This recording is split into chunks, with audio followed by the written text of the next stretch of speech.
Nobody came to your funeral rehearsal. Let that land for a second. You've been rehearsing your entire life, rehearsing apologies, rehearsing explanations, rehearsing the version of yourself that's acceptable enough to be loved. And the whole time, you've been performing for an audience that logged off years ago. Here's what nobody tells you. Most people are not thinking about you. Not because you're worthless, but because they're too busy thinking about themselves, drowning in their own spiral of what do they think of me. So who exactly are you suffering for? You killed the dream. You stayed in the relationship. You chose the safe career. You dimmed the opinion. You swallowed the words. And you did all of it for people who tonight won't even remember your name when they fall asleep. That's not a metaphor. That's a diagnosis. Now here's the question that's going to make you uncomfortable, the one I need you to sit with. What would your life look like if you genuinely, philosophically, structurally, did not care what people thought? Not the fake version, not the Instagram caption version, living for me while refreshing likes every 6 minutes. The real version, the dangerous version, the version that costs something. Because here's what I've discovered after studying the people who actually build extraordinary lives, the ones who create, lead, love without performance, and die without regret. They all share one quiet, terrifying superpower. They mastered the philosophy of who cares, not apathy, not nihilism, not burning the world down. Something far more precise, far more surgical. A selective, intentional withdrawal of permission. The permission you've been handing to strangers, algorithms, and dead opinions to architect your one and only life. You probably think you're free. But let me ask you something uncomfortable. When was the last time you made a major decision without imagining someone else's reaction? When was the last time you expressed a real opinion without softening it for the room? When was the last time you chose something, a path, a person, a purpose, based purely on what you want, with zero audience in mind? If you're hesitating, that's the prison showing itself. The philosophy of who cares is not about becoming cold. It's about becoming sovereign over your time, your voice, your identity, your joy. And the people who have cracked this, they didn't find it in a self-help book. They found it after something broke, after the embarrassment, the failure, the betrayal, the moment where caring too much finally cost them everything. You don't have to pay that price first. But what I'm about to show you is going to force you to ask yourself one question you've been avoiding your entire life. Who gave them that much power over you in the first place? And the whole time, the answer wasn't out there. It was inside a decision you made so early, so quietly, you don't even remember making it. In this video, I'm going to walk you through the exact philosophy that rewires how you operate. Not motivationally, structurally. Stay with me, because the next part changes everything. Let me tell you about the most dangerous sentence ever whispered into a human brain. It wasn't, "You're not good enough." It wasn't, "You'll never make it." It was quieter than that, softer. It came from someone who probably loved you, and it sounded like this. "What will people think?" 5 words. And they built the cage you're still living in. Think about how early it started. You were maybe 6, maybe 7. You did something natural, something honest, something purely you. And someone flinched, someone laughed, someone corrected you. And your brain, trying to protect you, filed a report. Doing that equals danger. And you never fully did that thing again. That's not weakness. That's survival wiring. But here's the problem. You're still running childhood software on an adult life, and it's costing you everything.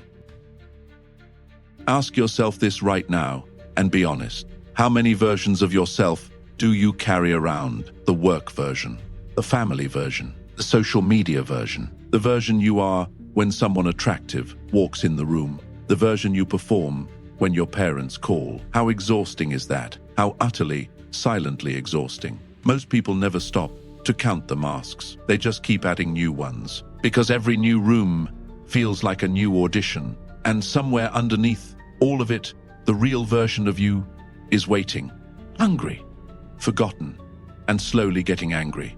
That anger, that restlessness you feel at 2 a.m. when the noise stops, that's not anxiety. That's your authentic self knocking on the door you locked from the inside. Now here's where it gets uncomfortable. Really uncomfortable. You think the people are performing for are worth it. You think their opinions are valuable. You think their approval means something real. But let's examine that. Let's actually look at the jury you've handed your life sentence to. The colleague who judges your ambition. When was the last time they took a real risk? The family member questions your choices. Are they living a life you'd trade for? The strangers on the internet.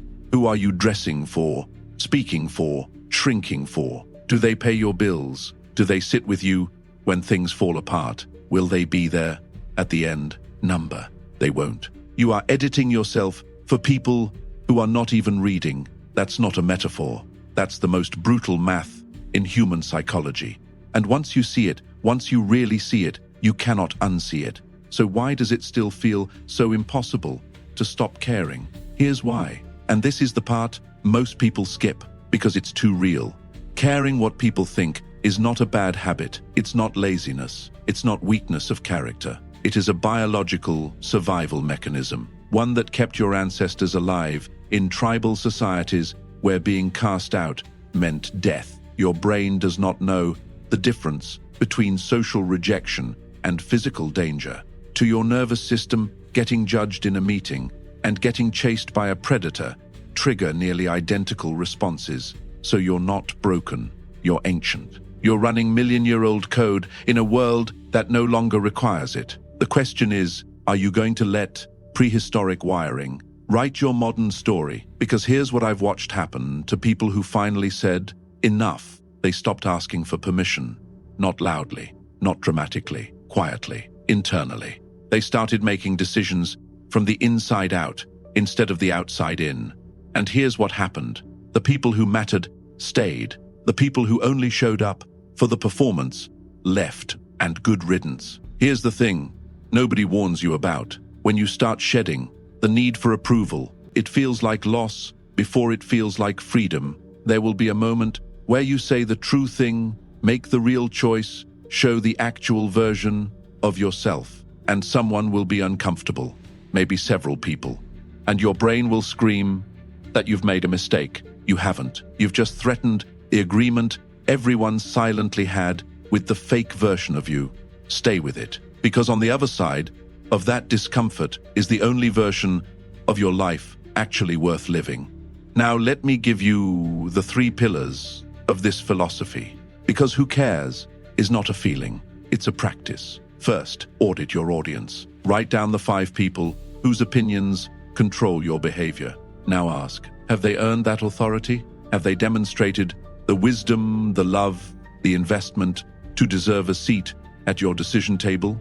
If not, revoke the invitation, silently, permanently. Second, distinguish between feedback and noise. Not all opinions are equal. A mentor who challenges you is not the same as a stranger who criticizes you. Learn to feel the difference in your body. Feedback has weight, specificity, and intention.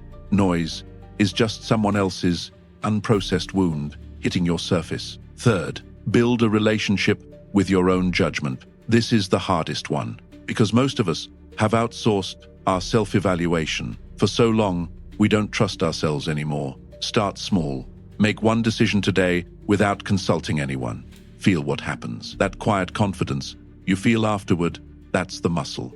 Train it. Here's the uncomfortable truth underneath all of this. The life you actually want. It's on the other side of someone's disapproval. It always has been. The relationship, the career, the creative work, the version of you that wakes up without dread. All of it lives behind a door marked "They won't understand." And you've been standing in front of that door your entire life, waiting for permission that was never coming. Nobody is going to hand you your own life. You have to take it. So here's what I want you to do right now, not tomorrow, not after you think about it, right now. Drop one word in the comments, just one. The word that represents the thing you've been holding back because of what someone might think. One word, no explanation needed. Because the moment you name it, even anonymously, even in a comment section, something shifts. You make it real.